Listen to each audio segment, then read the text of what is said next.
ప్రభునందు నాకు అత్యంత ప్రియమైనటువంటి వాళ్ళారా, మన ప్రభువును రక్షకునైనటువంటి యేసుక్రీస్తు వారి యొక్క శుభనామములు మీ అందరికీ నా హృదయపూర్వకమైన శుభములు వందనములు తెలియజేస్తున్నాను.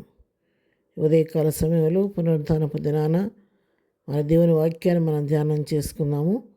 ఈరోజు వాక్యదానం కొరకు మనం తీసుకున్నటువంటి లేఖన భాగము యోహాను రాసిన మొదటి పత్రిక 5వ అధ్యాయం 14వ వచనం చదువుకుందాం.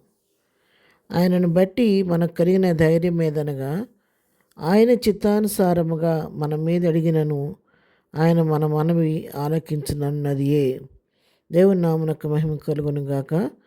ప్రభు మనకిస్తున్నటువంటి ధైర్యము, ప్రభువుని బట్టి మనకు కలిగిన ధైర్యం ఏంటంటే, మనం ప్రభు చిత్తానుసారముగా ఏదైనా ప్రభు సన్నిధిలో అడిగితే ఆయన తప్పకుండా మన మనవి ఆలకించి మనకు అనుగ్రహించే దేవుడై ఉన్నాడు.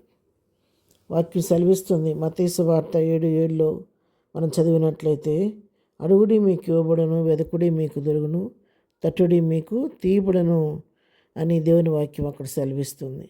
అవును ప్రియులారా, ఎవరైతే ప్రభు దగ్గరికి వెళ్ళి తమ అక్కర కొరకు మనవి చేసుకుంటారో, అడుగుతారో, వారిని ఎవరిని త్రోసివేయక ఆయన అందరికీ అనుగ్రహించే దేవుడు.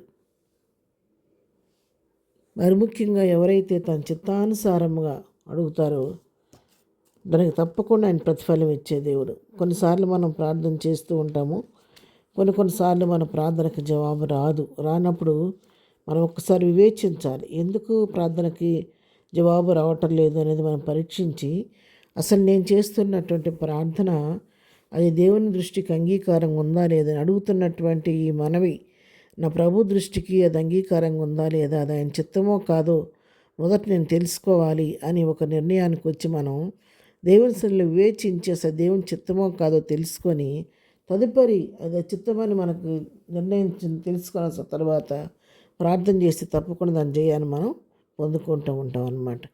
ఎందుకంటే మరి ఆయన చిత్తానుసారంగా అడిగినప్పుడు మరి తప్పకుండా మన పట్ల కార్యం చేస్తాడు. మన అందరి గృహాల్లో చిన్న బిడ్డలు ఉంటారు. చిన్న బిడ్డలు మనం ఎంతగానో ప్రేమిస్తాము, మన మీద మనకి ఎలాంటి కోపం ఉండదు. వాళ్ళు అడిగినవన్నీ మనం ఇస్తూ ఉంటాము.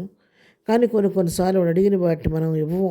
ఎంత ఏడ్చినా కూడా, ఎంత అరిసి గీపెట్టినా కూడా వాళ్ళకి ఇవ్వము. మనం ఎందుకు ఇవ్వమంటే దానికి అది వాళ్ళకి తెలియదు, కానీ అది ఇవ్వటం వల్ల వాళ్ళకి కలిగే నష్టం ఏంటనేది, ఏం కీడు జరుగుతుందో మనకు తెలుసు కాబట్టి మనం ఇవ్వము. తెలియదు కాబట్టి వాళ్ళు ఏడుస్తూ ఉంటారు. సపోజ్ మనం ఒక కత్తిరి కావాలని అడుగుతున్నారు అనుకోండి, వాళ్ళు మనం పాల ప్యాకెట్లో కట్ చేయటం చూసి వాళ్ళు కూడా కత్తిరి కావాలని అడిగితే మనం ఇస్తామా? ఇవ్వము. ఒక బ్లేడ్ కావాలంటే ఇస్తాం, మనం ఇవ్వము. ఎందుకని? అది బిడ్డ మీద ప్రేమతో కాదు, కానీ ప్రేమ లేక కాదు, కానీ మనం ఎందుకు ఇవ్వమంటే అది ఇస్తే ఆ కత్తిరి వలన, ఆ బ్లేడ్ వలన బిడ్డకి ఏమైనా హాని జరుగుద్దేమో, ఎక్కడైనా కోసుకుంటాడేమో, దానికి ఏమైనా గాయం అవుద్దన్న భయంతో మనం ఇవ్వం, కానీ ఆ బిడ్డ మీద ప్రేమ లేక మాత్రం కాదనమాట. అలాగే కొన్నిసార్లు దేవుడు మనం చేసే ప్రార్థన దానివల్ల మనకి ఏదైనా కీడు నష్టం ఉందంటే కొన్నిసార్లు మనం అడిగినా కూడా కొన్ని విషయాల్లో ఆయన ప్రార్థనకు జవాబు ఇవ్వకుండా మౌనం ఉంటుంది. కాబట్టి మనం జ్ఞానం కలిగి ప్రభు సన్నిధిలో వివేచించి ప్రభు సన్నిధిలో ప్రార్థన చేసి ఆయన చిత్తానుసారంగా అడగవలసినటువంటి బాధ్యత మనందరిపైన ఉందన్నమాట.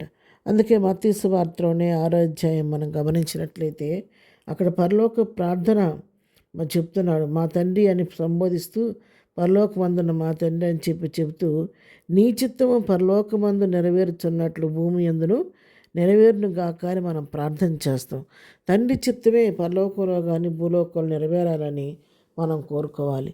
కొన్నిసార్లు ఎందుకు రావంటే అడుగుతాం, కానీ అడిగిన దాన్ని పొందుకుంటామని నమ్మిక మనలో ఉండదు. అందుకే యాకోబు రాసిన పత్రిక 1:5-6 చూస్తే, అడిగేవాడు ఎట్లా అడగాలంటే ఏమాత్రం సందేహింపకుండా విశ్వాసంతో అడగవాలని చెప్పి దేవుని వాక్యం సెలవిస్తుంది. కాబట్టి సందేహించబడి మరి సందేహంతో అనుమానంతో అడిగితే మనం పొందుకోలేం, కానీ విశ్వాసంతో అడిగినప్పుడు తప్పకుండా కార్యాలు మనం చూడగలుగుతాం.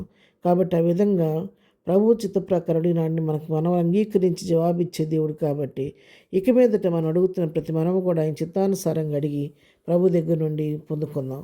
ప్రార్థన. ప్రేమ కలిగిన తండ్రి, పరిశుద్ధుడైన మా ప్రియ ప్రభువా, ఈ పునరుద్ధాన దినాన ప్రభా వాక్యం మా పిల్లలందరినీ పేరు పేరుని దీవించి ఆశీర్దించండి.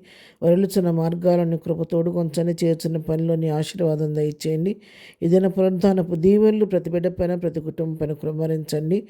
బర్త్డే మ్యారేజ్ జరుపుకునే బిడ్డల జీవితాలకు కావాల్సిన మేలు ఆశీర్వాదం దయచేయండి. ఎగ్జామ్స్ రాస్తున్న బిడ్డలకు కావలసిన జ్ఞానం దయచేయండి. బలహీనలను ముట్టి స్వస్థపరచండి. ప్రతి వారి అవసరక్కర మీ నామలో తీర్చమని ఈ దినదీవులతో నింపి నడిపించమని ఏసునామలో ప్రార్థించడి పొందుకొని ఉన్నాము తండ్రి. ఆమెన్. ప్రభు కృప సదాకాలము మనందరికీ తోడై ఉండి నడిపించును గాక. ఆమెన్.